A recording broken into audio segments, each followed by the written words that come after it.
Shalom Malakim, peace be on you. Yisrael Ya'el, Yohanathan we with you here humbly so. This is going to be released on January 21st, 2024, the year of their Lord.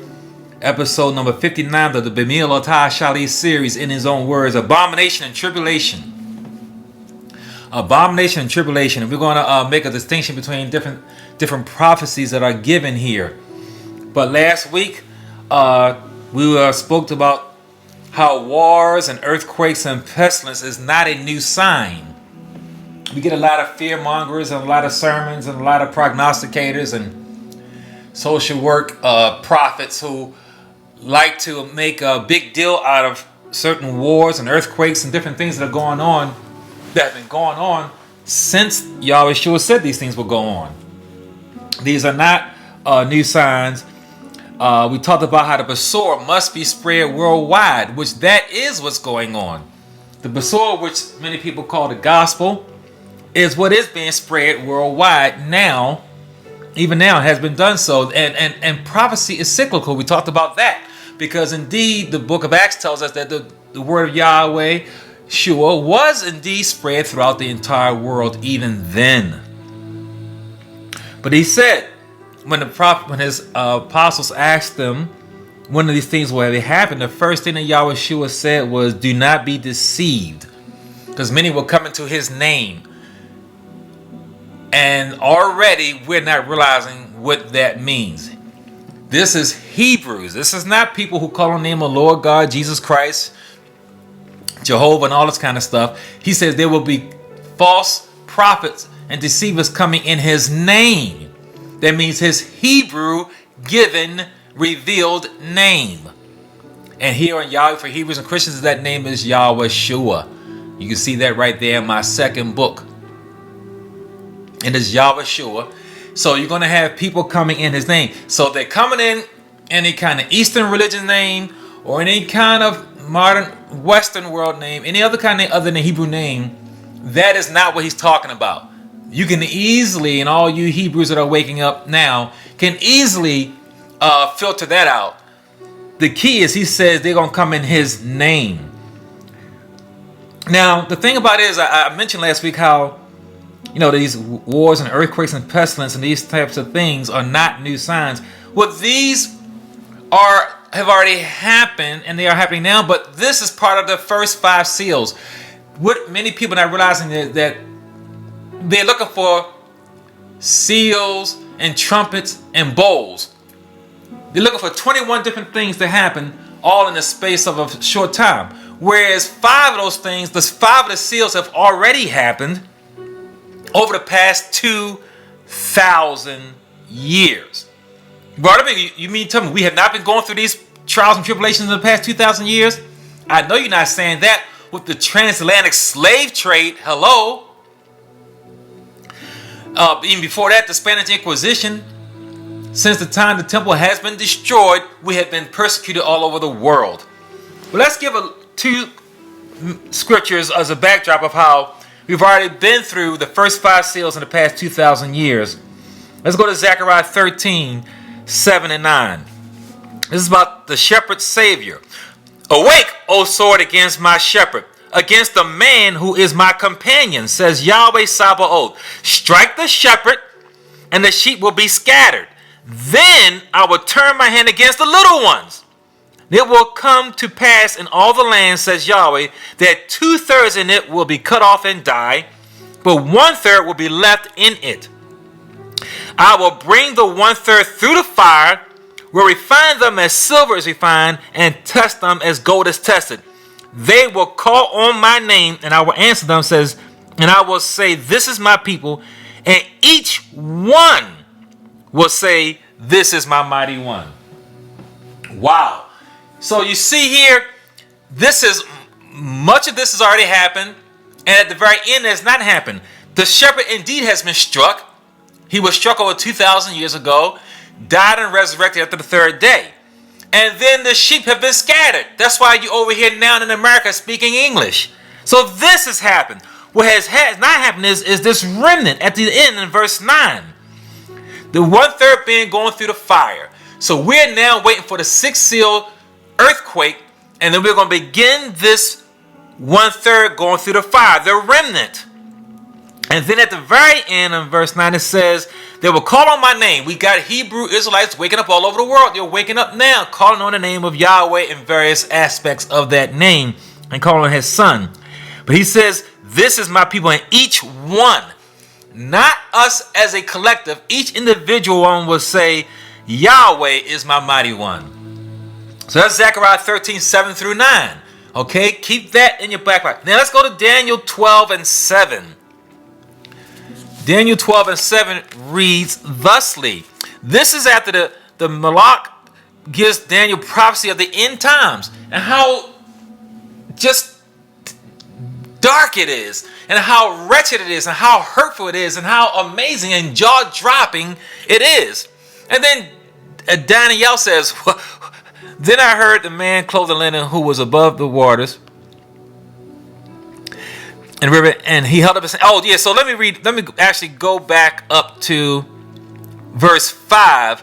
Daniel says, and looked, and he stood on the two others, one of the riverbank and the other on the riverbank, and the other said to the man clothed in linen who was above the waters, above the water, how long will the fulfillment of these wonders be? Daniel's like, how long will this fulfillment be of these great wonders you're talking about? Here's the response.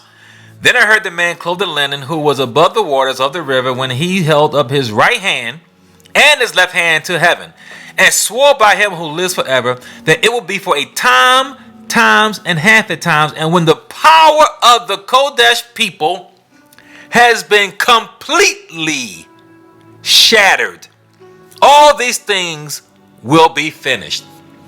That is not Yehonathan Dawi's words.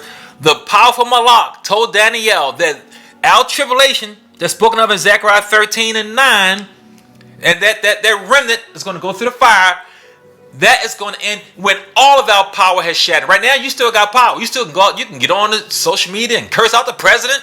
You can vote, you can march, you got all kinds of rights. Our power has not been completely shattered. The word of Yahweh says in Daniel 12:7 that this is going to continue. What we're going through now, these trials and tribulations, this abomination and tribulation is going to tell the power of Yahweh's people has completely shattered. Completely shattered. That means you have no hope. You're at the sea of reeds where the only way you're going to be saved is by a miracle. And how we got saved at that time was when the sea of reeds opened up and we crossed through dry shod. That was a miracle. There was no other way to be saved because the Egyptians were coming with their weapons and we had nothing, and they would have just slaughtered every last one of us. We were saved because of a miracle. That is how it's going to be again today. We will have no recourse to have our lives preserved unless Yahweh himself produces a miracle. So that's what I say now, that we are now at that point. The 5 seals are over. We're waiting for the 6th seal, which is going to be that earthquake that's going to shock the Western world. Now I'm going into today's topic, Abomination and Tribulation. Remember, we're still on Tuesday. This is still Tuesday morning, actually. Later in the morning, but we're not at the afternoon yet. This is Tuesday morning. And we're going to pick up on Luke's narrative in Luke 17. And we're going to go to 20 through 37. So let's go to Luke 17 verses 20 and 27, the coming of the kingdom. Now we're going to make a distinction here so as not to be confused, okay? This is about the coming of the kingdom, right? Now when he was asked by the Pharisees when the kingdom of Yahweh would come, he answered and said to them, the kingdom of Yahweh does not come with observation, nor will they say, see here or see there, because indeed the kingdom of Yahweh is within you. Right off the bat, all of us waking up and we're keeping these appointed times and the 7 appointed times, and everybody's arguing about the calendar and when it starts and don't start. You got people all over the place. And this is folly. Because we're operating out of a calendar that does not fit this world's dispensation right now. But when that 6th seal earthquake happens, the whole universe will be lined back up to the original time as it was in the days of Enoch, which you don't have now. That doesn't mean you're supposed to keep. That does not mean you're supposed to keep Sukkot in the middle of spring, and does not mean you're supposed to keep Passover in the middle of winter. You're still supposed to do what you're supposed to do, but all the arguing I'm seeing and the back and forth on social media and Hebrews against fighting Hebrews about the calendar is foolishness. It's foolishness when you don't even have the sun, moon, and stars properly lined up for like it was in the time of Enoch. So, Yahushua said, not Jonathan, that the kingdom does not come by observation. So all you're doing now, trying to observe and predict and prophesy when he's going to come, you are going against the scriptures. You're going against the Torah. Yahushua said that it's not going to come that way. He said it's within you. That means you have to have a daily personal relationship with Yahushua to get to the point we're going to come to after this. All right, about his appearing. It's different than his coming. His appearing, okay? So that means you have to have him in you. Let's go on in verse 22. So then he said to his disciples, now he's turning to his disciples. The days will come when you will desire to see one of the days of the Son of Man, and you will not see it. And they will say to you, look here, look there. Do not go after them or follow them. Because as the lightning that flashes out of the part under the heaven shines into the other part under heaven, so also will the Son of Man be in his day. But first he must suffer many things and be rejected by this generation. So once again, they still were getting that. This is Tuesday. In 2 days from this speech right here, he's going to be strung up. He's saying this has to happen first.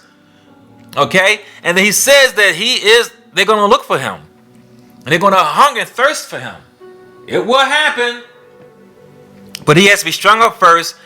These prophecies take place over centuries and centuries, and they're not really realizing it. And as it was in the days of Noah, so it will also be in the days of the Son of Man.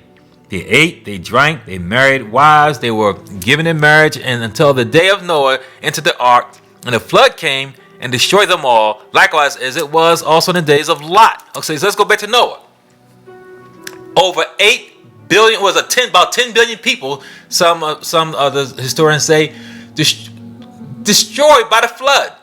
Yahweh destroyed the first world without a law, without Moses, without no commandments, without all those 666 commandments. He judged the entire world, killed them, except 8 people. And right before the flood came, they were living their best life. Yahushua is saying, hey, you saw how that happened when the world was judged with water. Well, the next world is going to be ended again, and everybody's going to be living their life. Now, how can you live your best life? You must accept the mark of the beast, because one of the things about the foundational point of the mark of the beast is being able to continue to live, to buy and sell, and to continue your routine ways of life. And that can only be done if you accept the beastly system. Verse 28. Likewise, as it was also in the days of Lot. They ate, they drank, and they bought, they sold, they planted, they built. Well, on the day that Lot went out of Sodom, and it rained fire and brimstone from Hashemaim, destroyed them all, even so will it be in the day when the Son of Man is revealed. So we see here, their world was destroyed by fire. That's how the next world is going to be destroyed, by fire. And before that fire came, they were eating, drinking, planting, sowing, buying, selling, marrying, giving in marriage. They were living a routine life. And then the fire came. Wow. And that day, he was on the housetop, and his goods are in the house. Let him not come down to take them away. And likewise, the one who is in the field, let him not turn back. Remember Lot's wife. Remember, she turned back. People want to run out. They see the sign and they say, well, they forgot this, they forgot that. Nothing on this earth is worth holding on to. Remember, the Malachim had to rush Lot and then his wife and then 2 of the daughters out. He had sons and daughters, but those are the ones they had to be rushed out. And there was no time to go back. And Yahushua said, not me, remember Lot's wife. I think if a man speaks, you need to listen. Whoever seeks to save his life will lose it, and whoever loses his life will preserve it. I tell you, in that night there will be two men on one bed, and one will be taken, the other one left. Two women, and one will be grinding together, and the other one will be taken, the other one will be left. And two men will be in the field, and one will be taken, the other one left. One is living his life on this earth, and the other one is living in wisdom and watchfulness. Wow. Then he answered and said to him, where, Master? He said, wherever the body is, there the eagles will be gathered together. Because when all those billions of bodies are dead, those birds are going to be over top of them, eating them up. You'll know, because you'll see the sun blotted out of birds eating the carnage. Told Yahweh. Remember Lot's wife. Let's continue in Luke's narrative of this abomination and tribulation. So, the thing about this, when he says, this is about the coming of the kingdom, this is the millennial kingdom. This prophecy is about the millennial. These things will happen before the millennial kingdom. Because after this all happens, the millennial kingdom gets set up because of the two sticks have come together, and then Zion is built up, and then you have a millennial kingdom starting up. So that's a millennial kingdom prophecy that happens before the millennial kingdom. Let's go to Luke 21:20. Luke 21:20. Now this is the destruction of Jerusalem. Okay, so we're going to try to keep things pieced together here accurately, because they're not in order. If you read it like a book, like you read any book you get off the shelf, you're not going to be able to understand the so-called Bible. Because now we got here the destruction of the temple of the Jerusalem. No, we already talked about the destruction of the temple, which has already happened. That was last week. But now you're talking about the destruction of Jerusalem. This is not destruction of the temple. This is the destruction of Jerusalem. And this is in Luke 21:20-24. But when you see Jerusalem surrounded by armies, then know that the desolation is near. That its desolation is near. Then let those who are in Judea flee to the mountains. Let those who are in the middle of her depart. And let not those who are in the country enter her. Because these are the days of vengeance, that all things which are written may be fulfilled. So once again, you got people who are saying, act in haste. Like we just got finished reading 4 chapters prior. Once again, people acting in haste. It sounds a little similar, but it is vastly different. Yes, Rael. Vastly different. And he's saying that this is a time of vengeance. He didn't say that before. Vengeance, because everything has to be fulfilled. But woe to those who are pregnant and those who are nursing babies in those days, because there will be a great distress in the land and wrath upon this people. And they will fall by the edge of the sword and be led away captive into all nations. And Jerusalem will be trampled by Gentiles until the times of the times of Gentiles will be fulfilled. Wow, that makes it very specific. This Yisrael has already passed. This right here, Luke 21 verses 20-24, but the destruction of Jerusalem has already happened. It's already passed. And we know that because specifically it is saying that in verse 24 that they will fall by the edge of the sword and be led away captive to all nations. Well, that's why we're over here now speaking English. We're all over the whole world right now. They weren't then, not because of this. Now we have been spread to all nations. And why? Jerusalem will be trampled by the Gentiles until the time of the Gentiles has been fulfilled. So there's a time for the Gentiles to be fulfilled. There's a literal element of time that Israel has to enjoy her peace. And that has not happened yet. But that is coming to us now. That would also must mean that this place where they call Jerusalem now must not be it. That place where they call the Holy Land now must not be it. Because this has already happened and we are still scattered. So the time of the Gentiles to be trampling Jerusalem is still going on. That has to happen for a time and a times and a half of times. So we're still going through the times of the Gentiles. Now let's finish this up. Short segment today. Continues in Luke 21. We're going to read verses 25-28. Now we're talking about the coming of the Son of Man. Because we must understand the distinction between all these different comings and appearings and all that. So the coming of the Son of Man he speaks of. He says, and there will be signs in the sun and the moon and in the stars on the earth, distress of nations with perplexity, the sea and the roaring waves. Men's hearts failing them for fear and the expectation of those things which are coming on the earth, because the powers of the heavens will be shaken. Then they will see the Son of Man coming in a cloud of power and great glory. Now when these things begin to happen, looking up and lift up your heads, because your redemption draws nigh. He said these things, when they begin to happen, they have begun to happen. Joel talks about it, about the day of Yahweh. Know that we've had already. Are you trying to say we've never had signs in the sun and the moon and the stars? Are you trying to say that the nations have not already shown distress from economic collapses and rise and falls? Are you trying to say there have never been perplexities in the seas and the waves and the roaring? These things likewise are not new. They have happened. Men's hearts failing them for fear. Men jumping out of windows. Despondent. Highest rates of suicide are going on now than ever before. People are having fear for expectations of those things that are about to happen. People are in fear now about the wars that are going on now over in the Middle East.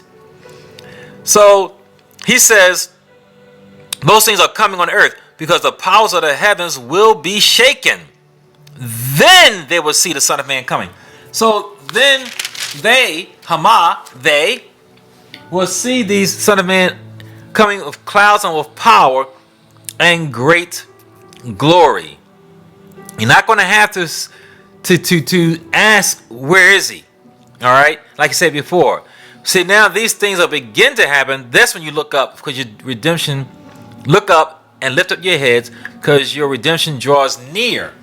And I'm believing that I'll spend more time on this next week, that this is your redemption drawing near is a appearing by Yahweh Shua to each individual soul.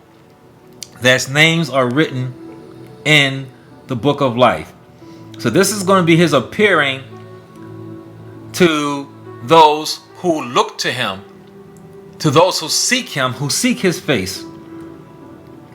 So I wanted to make a distinction, and here we are still on a Tuesday morning, 2 days before Yahweh Shua is strung up.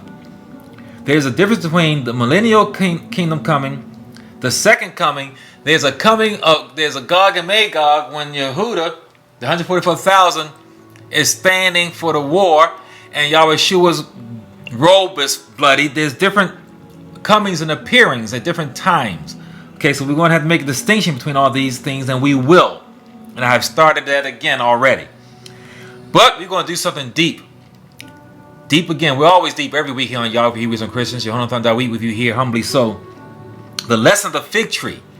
I've been hitting on it, but this is deep about this fig tree, and we're going to go into this more and more.